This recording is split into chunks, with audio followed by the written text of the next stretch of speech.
அப்புறம் இவர் வந்து ரொம்ப பெரிய மியூசிக் டைரக்டர் எல்லார்ட்டையுமே வந்து பணிபுரிந்திருக்கிறார்.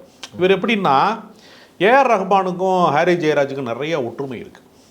என்ன ஒற்றுமை அப்படின்னா இவர் திருநெல்வேலி தான் பூர்வீகம். ஹாரி ஜெயராஜுடைய குடும்பத்துக்கு வந்து பூர்வீகம் வந்து திருநெல்வேலி தான். அவங்க சென்னைக்கு வந்தாங்க பின்னால். அவங்க அப்பா வந்து ஜெயக்குமாருங்கிறவர் மலையாள இசையமைப்பாளர் வந்து ஷியாம் அப்படிங்கிறவர்கிட்ட கிடாரிஸ்டாக இருக்கார். அங்கிருந்து அவருடைய இசை பயணம் தொடங்குது. அவர் வெற்றி பெறலை.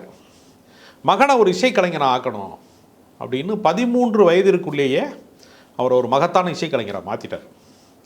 அதே மாதிரி லண்டனில் இருக்கக்கூடிய ஒரு இசைப்பள்ளியில் வந்து எல்லாத்துலேயுமே மிகப்பெரிய அளவில் மெரிட் வரும், ஒரு மெடலிஸ்ட் வரும்.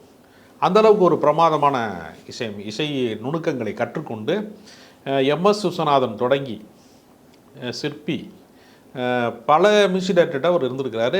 கடைசியாக வந்து ஏஆர் ரஹ்மான்ட்டையும் வந்திருக்கார்.